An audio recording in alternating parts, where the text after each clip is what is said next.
I had another story planned that I was going to tell, and I'm not going to tell it. I'm going to tell a different one. I like the idea of new year, new things, new birth. And this time of year, I'm often in a pretty good mood. I really like January, and people always tell me, why the hell do you like January? Who likes January? It's a crummy month, it's cold, it's snowing, it's awful, everyone's shivering all the time. Well, I like January. It's my birthday month, okay? There you go. Everyone tells me, oh, this one's a big one this year, isn't it? I'm just like, no, I'm not going to call it a big one. But yes, I was born in January. They tell me it's not a very common month for human birth, but that was when I popped out, you know.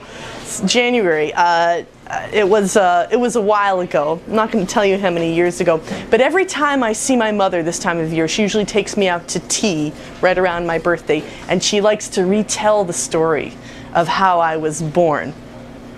And the way she tells it, it was long, long ago in a place not too far away, and she and my dad were living in some tiny little cabin, and just waiting and waiting and waiting for me to come along. And I guess it started snowing and snowing that day. It was a typical January day. It was really, really cold, really snowing, and Mom, I guess they had ordered out Chinese food. Why? You know, my father loves Chinese food. My mother hates Chinese food. Somehow they decided that was what they were going to eat that night. Maybe it was because of the Chinese New Year. I don't know.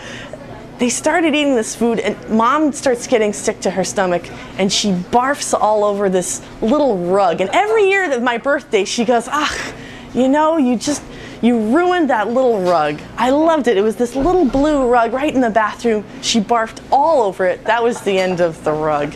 So they figured, you know, that was kind of the beginning of the onset of, you know, labor and everything. So they decided, you know, they'd need to get in the car. The snow was coming down thicker and thicker. They got in the car, they start driving. You know, they for some reason, I guess they decided they were going to have me in Cambridge. So they headed for the hospital in Cambridge, and, you know, they got there, and, you know, Mom was going into labor, and like it or not, I was born right around Super Bowl weekend. And so the guy, you know, Kevin, you're describing this experience with the midwife watching the football game, and apparently the internist who was delivering me was just going on nonstop about the football game. It's actually the one and only sport that my father doesn't like. He loves baseball, he loves basketball, he loves volleyball, any kind of sport, soccer, but not football. And maybe it was because of that experience that night, I don't know. So in the midst of all the football talk, finally I made it out. And there I was. Now, back in the days of yore, I guess, when I was born, they didn't have those little fold-out chair things for the father to spend the night in the hospital. So they basically kind of kicked my dad out after I was born.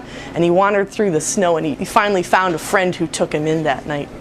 And he told me about what it was like the next morning, I guess February 1st, you know, Groundhog Day. And he slogged his way through the snow across Cambridge. You know, I don't know if he had a donkey that he could ride the 20 miles or how it went, but he made it to the hospital, and there I was. Well, years later, I remember telling a bunch of friends over cannoli, which I always like to have cannoli around my birthday.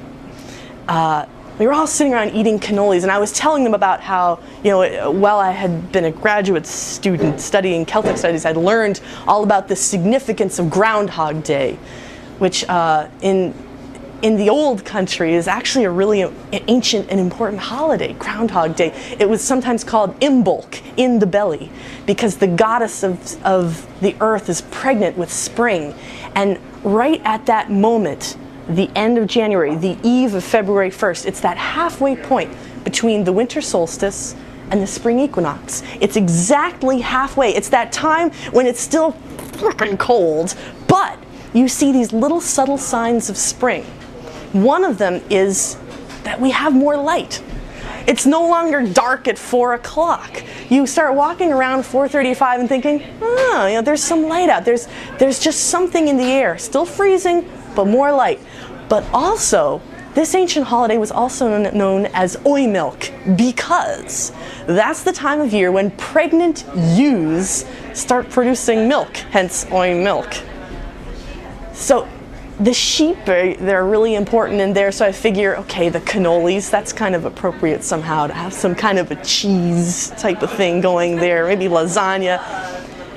But the thing that as I was expounding to this group of friends about, I sort of was talking about how, you know, this importance of the holiday, and it's right, you know, half and half in between, and how it's 9 months after the eve of Beltane, the great fertility ritual. And they all pointed at me and they said, hey, doesn't that mean that your parents were and Beltane, and that's how, and I went, and I realized, yeah, so I'm a Beltane kid. I'm one of Bridget's babes. Bridget is the great goddess of fire and poetry and inspiration and all sorts of stuff like that. In her day, that was the other meaning of Groundhog Day. Oi Milk and Imbolc, but it's also Bridget's Day, and the Catholics call it Candlemas. They bless their candles. So it's all about fire and sheep cheese and light and all just crazy stuff. And I guess that was, and Chinese food. And so that's how I came into the world. And here I am. So thanks for hearing me.